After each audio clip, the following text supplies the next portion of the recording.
귀한 찬양 감사합니다. 지금까지 나 자신의 행복에 집중하며 살았는데 계속해서 불행을 느끼고 살아 계신다고 하면 앞으로도 행복에 집중하면 특별한 일이 없으면 계속 불행을 느끼게 되어질 것입니다. 그 삶의 양식 패턴을 전환해서 내가 다른 것에 내가 집중해 봐야 되겠다라고 생각해 보신 적이 없습니까? 오늘 이 마태복음 특별히 9장 35절에 보면 이 땅에서 예수님께서 집중하신 일에 대해서 이렇게 말씀을 합니다. 저희 교회 창립 비전이 여기에서도 나왔습니다마는 예수께서 모든 도시와 마을을 두루 다니시며 회당에서 가르치시고 하늘나라 복음을 전파하시며 모든 질병과 아픔을 고쳐 주셨습니다. 예수님께서 이 일을 집중하셨어요. 그런데 이 일을 예수님께서 혼자 하시지 않으시고 다른 예수님께서 부르신 사람들과 함께 하셨음을 오늘 본문에서 발견하게 되어집니다. 제가 다시 읽을게요. 14절입니다. 3장 마가복음. 예수께서는 12명을 따로 뽑아 이들을 사도라 부르시고 자기와 함께 있게 하셨습니다. 그리고 전도도 할 수 있는 능력을 주셔서 파송했습니다. 예수님 혼자 하지 않으셨다는 것입니다. 예수님은 큰 무리, 예수님 가시는 곳곳마다 큰 무리가 따라왔습니다. 어떻게 보면 교회라고 볼 수 있습니다만은 그 큰 무리 가운데 12명 제자 공동체를 이루셨는데 어떤 학자들은 그래요. 이것이 신약 교회의 원형이다 그렇게 표현하고, 우리 장로교회 헌법을 보아도 교회 창설 직원이 누구냐?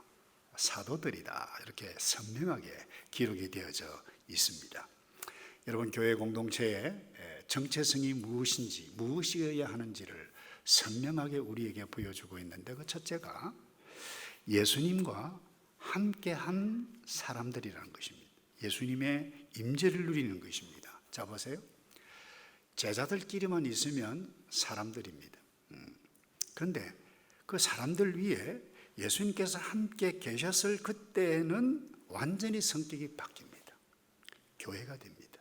거룩한 교회가 되는 것입니다. 그러니까 예수님이 함께 하시냐 하시지 않느냐가 그렇게도 중요합니다. 그래서 예수님께서 이 사람들을 살리는 일을 제자들에게 맡기기 이전에 하신 일이 바로 함께 하셨던 그 일, 그렇게도 중요했기 때문에 자기와 함께 하셨다 그랬습니다. 여러분, 제자들이 예수님과 함께 함으로 무엇을 알았나요? 예수님이 누구신가 구체적으로 잘 알았어요. 그리고 예수님의 성품이 무엇이고 또 삶의 패턴, 삶의 양식이 무엇인지 뿐만 아니라 실제로 예수님께서 제자들과 함께 있을 그때에 뭐예요? 공중의 새를 보라, 들의 백합화를 보라, 이 우주가 어떻게 진행이 되어져 가고 있는지 하나님의 나라 주권에 관해서 말씀하셨을 뿐만 아니라 하나님의 나라는 이와 같다, 이와 같다, 이와 같다. 사실 제자들과 함께 공동체 생활을 하는 과정에서 나타난 가르침들입니다. 그래서 미국의 유명한 이 고든 코넬 신학교 교수였던 로버트 콜만이라고 하는 분이 예수님의 지상사역의 4분의 3, 그러니까 거의 전부 다죠, 제자들과 함께 하셔서 이들을 훈련하는 데 집중했다. 그리고 파송했다는 것입니다. 세상에 보냈다는 거예요. 그런데 오늘 우리 모두가 놓쳐서는 안 될 교회의 정체성이 바로 여기에 있습니다. 예수님과 함께 하느냐? 그분이 누구냐? 그분을 알아가고 나도 그분의 친구가 될 수 있네, 그분이 나의 친구이네 라고 하면서 예수님의 비전과 가치를 공유하는 것입니다. 여러분, 예수님 주위에 모인 큰 무리들, 교회를 할 수 있는데 왜 그 큰 무리들 가운데 특별히 따로 자기의 원하는 자들 12명을 다시 말해서 소그룹 공동체에 집중하셨을까요? 이유는 심플합니다. 그 공동체, 작은 공동체에 속해 있게 되어졌을 때 예수님의 뜻을, 예수님의 생각을 더 잘 구체적으로 나누어 갈 수 있고 배워갈 수 있었던 장점이 거기에, 그리고 소속감을 느끼고 안정감을 느낄 수 있었기 때문에 예수님께서 거의 지상사역의 4분의 3을 이 예수 그리스도 예수 제자 공동체에 집중하셨다는 것입니다. 자, 그런데 1세기 사도들은 예수님과 함께 그냥 지내면 돼요. 그게 교회의 원형이고 교회였어요. 그런데 오늘 우리는 시간과 공간 차이 엄청나게 나는데 어떻게 오늘 우리가 그분과 함께 할 수 있습니까? 예수님께서 이 제자들에게 뿐만 아니라 오고 오는 교회에 중요한 약속의 말씀을 해주셨는데 그게 요한복음 14장 16절입니다. 내가 아버지께 구하겠으니 그가 또 다른 보혜사를 너희에게 주사 영원토록 너희와, 영원토록입니다, 너희와 함께 있게 하리니. 이게 또 다른 보혜사라고 하는 것은 이 파라클레이토스라고는 말인데 예수님과 본질은 같습니다만은 양태가 달라요. 성령 하나님을 보내주시겠다고 약속하신 것이죠. 그래서 오늘 우리가 인식하고 훈련해야 할 것이, 예수님께서 약속하신 이 말씀에 의해서 성취가 되어지고 보혜사 성령님이 지금도 앞으로도 주께서 재림하실 때 아니 영원까지 계시는구나라고 하는 것을 믿고 내가 예수를 믿게 되어질 때에 그분이 나와 함께 하시는구나라고 하는 것을 인식하는 것입니다. 그래서 이 성령의 존재를 확신하는 것과 인식하는 훈련이 얼마나 중요한지 모릅니다. 오래전 이 신앙의 선배였던 로렌스 형제라고 하는 분이 있는데 이분이 하나님의 임재 연습이라고 하는 책을 썼는데 한국말도 번역도 되어져 있어요. 이분이 이런 이야기를 했어요. 하나님의 임재 연습이라고 하는 것은 단계적으로 어떤 과정, 어떤 프로그램의 체험으로 되어지는 것이 아니다. 아주 심플하게 이야기해서 머릿속에 잡다한 생각 다 정리하고 예수님께서 지금 여기 나와 함께 계신다. 이것 인식하면서 부엌에나 공부할 때나 어떤 상황 가운데 있을 때 그래서 반복적으로 인식하는 훈련을 하게 되어지는 것. 다시 말해서 이 삶의 양식이 바로 하나님의 임재 연습이라는 거예요. 규칙적으로. 예를 들어서 문제가 생겼을 때 예수님 저 힘듭니다, 어렵습니다. 근데 감사할 일이 생기면 예수님 참 좋습니다. 또 내가 도움을 입거나 도움을 주어야 할 때 도움을 입게 해주셔서 참 고맙네요. 또 도움을 줄 수 있어서 참 감사하네요. 예수님 여기에 계십니다. 이는 인식하는 훈련이라고 하는 것입니다. 그래서 오늘 우리가 어떻게 하나님의 임재 그리고 동행을 할 수 있습니까? 실제적으로 제가 다시 강조합니다. 요한복음 14장 16절에 약속하셨던 내가 보혜사 성령 보내주실 것인데 영원토록 너희와 함께 하실 것이다. 이 약속한 말씀을 내가 믿고 신뢰하는 것입니다. 하루 일과를 시작할 때 예수님 그렇죠. 예수님 나와 함께 계시죠.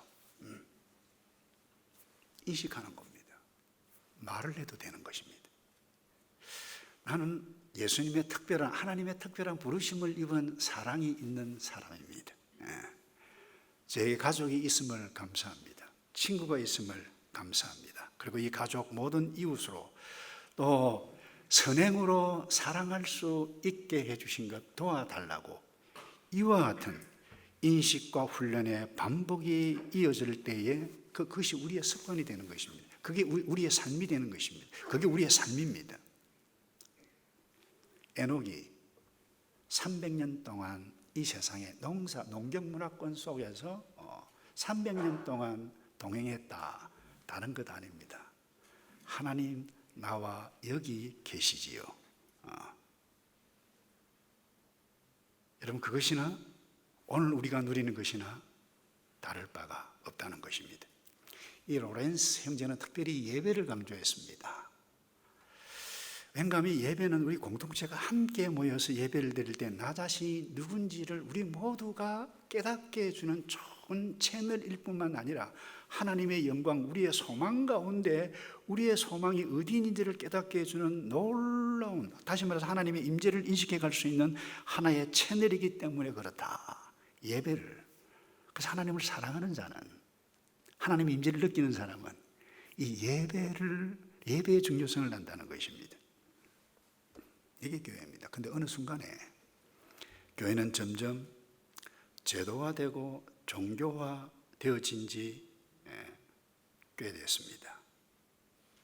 다시 말해서 교회 생활은 종교 생활 되어져서 건물 안에 갇혀 있거나 피상적인 생명력 없이 그와 같은 모임으로 그와 같은 생활로 나타나게 되어지고, 그것도 아는 사람 교인끼리 교제에만 만족하고 그것도 행정 절차를 따지는 하나의 기관이 되어져 간지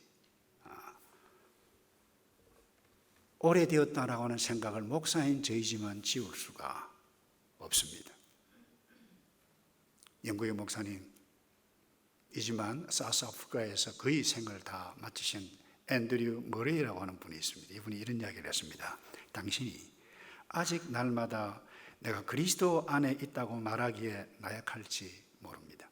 그러나 가장 나약한 자라 할지라도 스스로 포도나무의 가지 자리에 있기 원한다면 이렇게 말할 수 있습니다. 그렇다. 나는 진정 그리스도 안에 거한다. 고마우신 주님, 제가 지금 당신 안에 있습니다. 당신이 지금 나를 붙들고 계십니다. 라고 고백하는 것이라고 했어요. 왜 이렇게 했을까요? 예수 그리스도와 함께하는 작업이기 때문에, 예수님의 임재를 인식해가고 훈련을 통해서 그것이 나의 삶이다. 교회이기 위해서. 여러분, 교회는 예수님이 임재하신다, 임마누엘 되신다 라고 하는 것을 인식하는 것에서 출발이 되어지는 것입니다. 제자끼리 있으면 여러분 사람들입니다.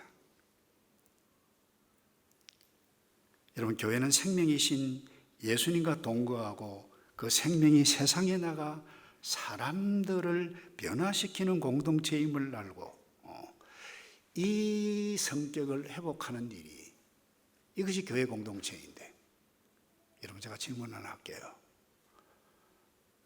여러분 교회입니까? 여러분 교회이십니까? 예수님 임재를 지금 여기에, 아니 집에 돌아가셔서 지금 여기에 훈련하고 인식해가는 삶의 훈련의 반복이, 그것이 삶이에요. 그때 예수님의 사랑을 듬뿍 느끼시는 교회 속에 또 하나의 교회, 이런 복을 영원토록 누리시기를 축복합니다. 두 번째요, 교회의 정체성 중요한 또 하나는 일꾼으로 세워가는 채널이라는 거예요. 예수님은 제자들과 함께 있었을 뿐만 아니라 그들을 세상에 보내셨습니다.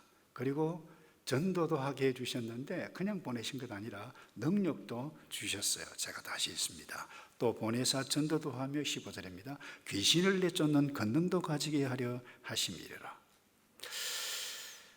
여러분, 예수님은 예수 제자 공동체에서만 머물지 않았다라고 하는 것을 선명하게 말씀해 가고 있습니다. 보냈다.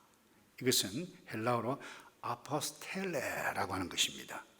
여러분, 이 사도들을 원어로 아포스톨로스라, 영어로는 아포슬, 그렇게 이야기하는데, 이 아포슬, 사도라고 하는 것은 이 아포스톨로스에서 왔는데, 예수님께서 함께 있는데 이거 계속 있는 것이 아니라 세상으로 보냈다. 그러니까 보냄을 받은 자라고 하는 의미가 사도라고 하는 것입니다. 오늘날 교회는 사도는 아닙니다.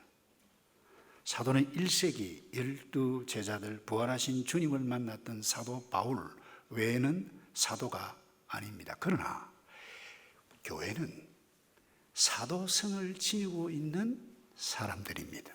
다시 말해서 예수님께로부터 세상으로 보냄을 받은 사람들이기에 사도성이 있다는 것입니다. 여기에 전도를 합니다. 무엇으로요? 삶을 통해서, 은행으로. 케로세인이라고 하는 단어는 진리와 구원, 이 회복을 위해서 선포하는 행위를 두고 이야기합니다. 제가 감사하기도 하고 가끔 이해도 안 되기도 했던 부분이 이 부분에 있습니다. 이 엄청난 일들,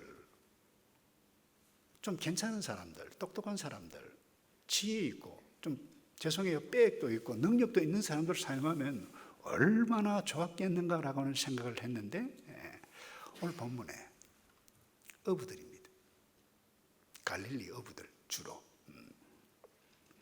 헤롯 궁정도 아닙니다. 로마, 당시 정치 일본가에 있는 로마의 궁전에 있었던 사람들도 아니었습니다. 객관적으로 비교해 볼 때 정말 별 볼 일 없는 사람들인데 이들을 부르셔서 함께 하셨고 이들을 보내주셨다. 이것이 뭡니까? 교회라는 거예요. 그래서 데일 갤로웨이라고 하신 분이 쓴 이 길을 아는 지도자, 리더십에 관한 책인데요. 예수님은 단순하면서도 번식력이 있는 리더십의 패턴을 보여주셨는데 그 첫 번째가 모델링이라는 거예요. 다시 말해서 모범을 통해서 모델을 보여주셨다는 거예요. 내가 이렇게 했다. 그리고 두 번째, 멘토링이라는 것입니다. 조언을 하고 이끌어 갔다는 것입니다. 때로는 나를 따라오너라, 나와 함께 가자, 여기 있지 말자, 다른 마을로 가자, 이렇게 해야 한다. 멘토링을 했다는 거예요. 그리고 그 다음에는 권한을 주는 empowering, 위임을 해주었다는 거예요. 그리고 마지막으로 sending, 파송을 하셨다는 거예요.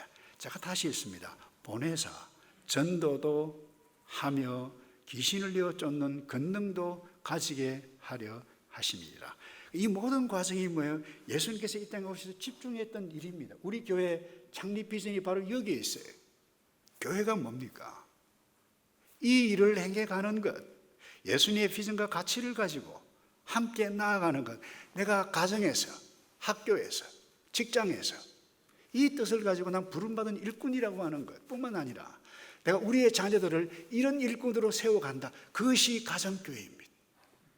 하늘의 교회가 이와 같은 일들을 하는 것이 예수님께서 보여주셨던 성경적인 교회라는 것입니다. 중요한 것은 그냥 내보내는 것이 아니라 능력까지 보내어 능력까지 주셨습니다. 우리가 여기서 혼동하지 말아야 할 부분은 이 능력은 예수님의 능력이지 제자들 사도들의 능력이 아닙니다. 교회의 능력이 아닙니다. 부여해 주셨던 예수님의 능력입니다. 그래서 이 능력을 나누어 가는 채널이 다시 이야기합니다. 리더십 번식을 통해서 나눠가는 채널이 교회라는 것입니다. 이게 교회의 중요한 두 번째 정체성. 그래서 교회, 그리고 교회 속에 또 작은 교회, 그 소그룹 공동체, 저에게서는 목장이라 그러는데 예수 그리스도의 권능을 드러내는 채널이라는 것입니다. 권능을 주셨어요. 마가복음 6장에도 이렇게 말씀합니다. 예수께서는 12제자를 불러 둘씩 짝지어 보내시며 더러운 귀신을 제어할 권세를 주셨습니다. 제자들이 권세가 아닙니다. 다시 강조합니다. 예수님께서 주셨던, 부여해 주셨던 권세입니다. 사도들뿐만 아닙니다. 70명 제자들에게도 각 마을에 파송하셨을 때에 이들의 사역 엄청났습니다. 귀신이 나가고 병든 자를 고치는 일들이 경험하게 될 때 너무 놀라서 와서 보고했던 것이 이것입니다. 70명의 기쁨이 넘쳐 돌아와 말했습니다. 주여, 주의 이름을 대니 귀신들도 우리에게 복종합니다. 너무 excited 했습니다. 너무 좋았습니다. 그때 예수님께서 이렇게 말씀하셨어요. 사탄이 하늘에서 번개처럼 떨어지는 것을 내가 보았다. 이미 알고 있다. 그런데 우리가 여기서 조심해서 살펴야 할 일이 귀신을 쫓는 능력, 병 고치는 능력보다 더 중요한 사실을 예수님께서 바로 이어서 하셨다라고 하는 사실을 놓쳐서는 안 됩니다. 19절입니다. 누가복음 10장 19절에 보라, 내가 너희에게 뱀과 정가를 받고 원수의 모든 능력을 이길 권세를 주었으니 그 어떤 것도 너희를 해치지 못할 것이다. 20절입니다. 그러나 귀신들이 복종하는 것을 기뻐하지 말고 너희의 이름들이 하늘에 기록된 것을 기뻐하라. 예수 믿어 천국 백성 영원히 되는 것보다 더 중요한 일은 없음을 예수님께서 선명하게 말씀합니다. 어떤 치유 은사를 받은 사람들은 마치 권세와 능력이 자기에서 나가는 것처럼 있을지어다 나갈지어다 떠날지어다 착각하며 행하는 사람들이 있어 자칫 잘못 사탄의 욕에 악한 영에 넘어간 사람이 많았습니다. 앞으로도 있을 것입니다. 동시에 예수님의 이름으로 이 약속의 말씀을 믿고 주의 권세가 있다라고 하는 것을 구하라. 그러면 주실 것이라고 하는 믿음을 가지고 기도를 했는데 낫지를 않아요. 얼마나 갈등스러워요. 중요한 거 기억하시기 바랍니다. 기도했는데 아무 일도 일어나지 않자 갈등하는 경우도 있지만 이 모든 것은 전적으로 하늘에 계신 아버지의 뜻에 달려 있음을 기억해야만 하는 것입니다. 그것보다 더 중요한 것, 너희 이름이 하늘에 기록된 것을 기뻐하라. 사실 제가 이 본문 말씀을 읽으면서 갈등을 참 많이 했어요. 예수님은 목회하실 때 참 좋았겠다. 뭐 병든자 암 환자 있으면 가서 나을지어다 믿음대로 될지어다 하면 벌떡벌떡 일어나고 말이죠. 참 좋았겠다 생각했는데 제가 이 뒷부분을 읽고 위로를 얻었어요. 아, 이것보다 더 중요한 것이 있구나. 여러분, 우리가 암 환자 죽어가는 사람들을 위해서 기도할 때 주의 뜻이 임해서 회복될 수도 있습니다만은 적지 않은 사람들은 그냥 천국으로 부름을 입습니다. 그때 우리는 믿음이 연약하면 악한 영에 사로잡혀 마치 그것이 치유 은사 받은 사람처럼 자기의 근세에 있는 것처럼 착각하듯 완전히 반면에 아니 기도해도 안 되네, 믿음을 잃고 시험에 빠질 악한 영에 빠질 수가 있습니다. 제가 묻겠습니다. 여러분, 70년도 예수 그리스도의 제자들이 병을 고치고 귀신을 나게 한 그 사람들이 지금까지 이 땅에 살아 존재하나요? 아무도 없습니다. 예수님께서 말씀이 이것입니다. 그것으로 인해서 기뻐하지 말라. 너희의 이름이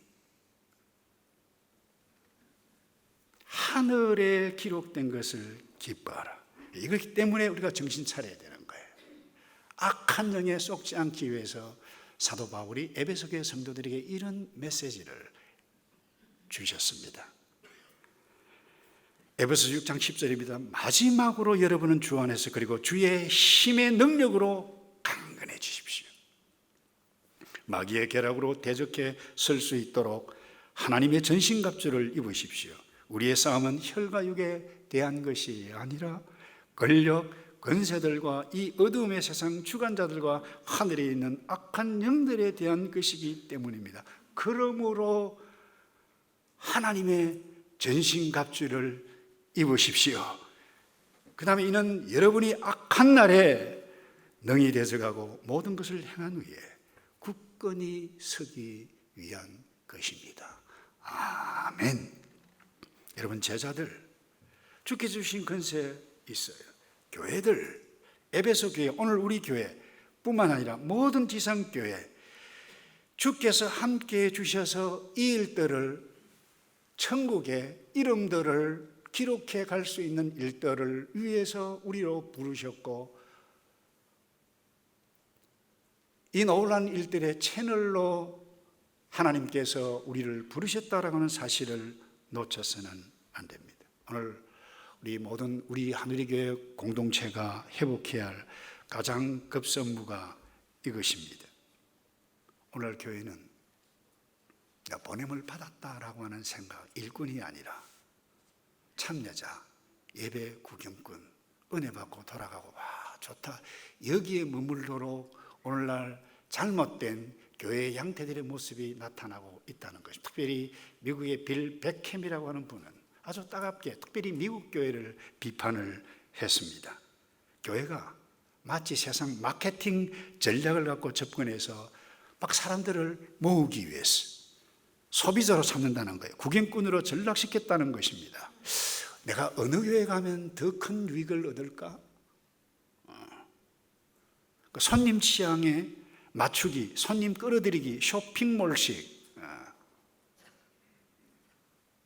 종교적인 신상품 개발에 주력하는 이런 따가운 단들까지 이 빌 베켐이라는 분이 쓰면서 미국 교회를 두고 이야기했습니다만 미국 교회만 적용이 되어질까요? 그래서 오죽하면 제2의 종교교육, 교회 개혁이 필요하다라고 표현을 할 정도였습니다. 오늘날 적지 않은 교회가 유람선 문화로 전락해 가고 있다. 저는 10분 동의를 합니다. 여러분 유람선 알다시피 여러분 돈 주고 거기 가면 즐기잖아요. 편하잖아요. 필요한 것 있으면 벨만 누르고 뭐 전화만 하면 다 갖다 줘요. 얼마나 좋습니까? 이런 선장과 성문만 합니다. 그런데 이 유람선과 전혀 다른 성격이 다른 배가 하나 있습니다. 군함입니다. 군함은 선장뿐만 아니라 그 배에 있는 모든 사람들은 임무가 없는 사람들이 없습니다. 반드시 주어진 일들 열심히 움직입니다. 제가 질문을 하나 할까요? 여러분 유람선 타기를 좋아하십니까? 군함이 좋습니까? 유람선이 좋습니까? 아이고 목사님 그것도 질문이라고 하고 있는. 예, 저 유람선 좋아해요. 근데 중요한 것은 때가 어느 때인가 중요합니다. 전쟁이 딱 터졌을 때 유람선은 방해 능력이 없습니다. 죽습니다. 그래서 우리가 영적인 전쟁을 이 땅에 살아가는 동안 하나님의 백성으로 평생 영적 전투에 있다라고 하는 것을 인식해 가야만 할 것입니다. 성경은 성경적인 교회는 유람선일까요? 아니면 군함일까요? 어느 날 사도 베드로가 이렇게 이야기했어요. 그러나 여러분은 택하신 족속, 왕 같은 제사장들이요 거룩한 나라여 그의 소유된 백성이니 이는 여러분을 어두움에서 불러내어 그분의 놀라운 빛으로 들어가게 하신 분의 덕을 선포하게 하시기 위한 것입니다. 예수님은 여러분을 가정으로 보내셨어요. 예수님은 여러분을 직장으로 파송하셨습니다. 예수님은 여러분들이 현재 있는 그 위치에 파송하셨습니다. 내가 누군가? 예수님께서 함께 하시고 나에게 이미 놀라운 영적 리더십, 권세까지 허락해 주셨는데 세상 사람들을 살리기 위한 이 일에 집중하는 사람들로 부름을 입었다. 잊지 않기를 바랍니다. 말씀을 마무리합니다. 여러분 저희 교회가 목장 재편성을 준비를 하고 지금 있습니다만 목장 재편성은 교제의 폭을 넓히기 위한 목적도 있습니다. 그러나 그것이 목적이 아닙니다. 다시 강조합니다. 제자들만 있으면 그 테니스 클럽, 골프 클럽, 뭐 친구들끼리 야 우리 한 달에 한 번씩 모여서 밥 먹자 그 모임과 다를 바가 없습니다. 거기에 예수님이 임재하셔야 돼요. 예수님이 임재하셨을 때 집중하셨던 일은 오늘 본문에 너무나도 선명하게 우리에게 말씀해 가고 있습니다. 사람 살리는 일입니다. 여러분의 자녀를 살려야 돼요. 여러분의 자녀들 이 세상에서 이 예수님의 비전을 가지고 어디를 내어 놓든지 교회로서 살아갈 수 있도록 여러분, 하늘의교회, 예수님께서 말씀하신 교회에 이기 위해서 최선을 다해서 달려가야만 할 것입니다. 91년 교회를 개척할 때에 또 하나의 다른 교회라고 하면 그 의미가 없다는 것입니다. 내가 원하고 좋아하는 교회가 아니라 예수님께서 말씀하신 교회의 정체를 알고 나아가게 되어질 때에 우리에게 놀라운 은혜가 임하는데, 여러분, 사도 베드로, 또 예수님 만나기 전에 청년 사울, 그는 자기 행복을 위해서 그야말로 끊임없이 살았던 한순간에, 어느 순간에 예수를 만나 생각이 바뀌고 교회가 되었습니다. 그들은 순교했어요. 이유가 무엇입니까? 이것 때문입니다. 그들이 불행했습니까? 그들이 얼마나 행복했습니까? 헌신을 뛰어넘어 자기의 목숨까지 내어놓을 만큼 행복했던 사나이들, 그것이 교회이고, 예수님께서 저와 여러분들을 불러서 여기에 있게 해주셨다라고 하는 것을 놓치지 않기를 바랍니다. 예수님은 단 한 번도 실언하신 적이 없습니다. 너희는 먼저 그의 나라와 그의 의를 구하라. 그리하면 이 모든 것 너희에게 더해 주실 것이다. 선미가 약속했는데, 사람들이 행복 추구하는 것이 무엇입니까? 먹을 것, 입을 것, 쓸 것, 여기 이거 더 많이 얻고자 노력하는 것, 더 많으면 행복하다고 생각하는 것 아닙니까? 그러나 예수님은 분명히 우리에게 행복이 어디에 있음을 말씀을 통해서 허락해 주셨는데, 여러분, 교회로, 하나님의 백성으로 멋지게 남은 생에 주님 앞에 설 때까지 뿐만 아니라 영원까지 그렇게 살기를 주님의 이름으로 축복합니다. 기도하겠습니다. 예수님, 내가 어떤 형편에 있든지 교회로서 살아갈 수 있도록 도와 주시옵소서. 내가 무엇을 향해서 달려가야 할지, 때로 외롭고 힘들 그때도 예수님이 나와 함께 계심을, 여기에 지금 계심을 믿고 구원과 회복을 누려가는 우리 모두이도록 복을 내려 주시옵소서. 예수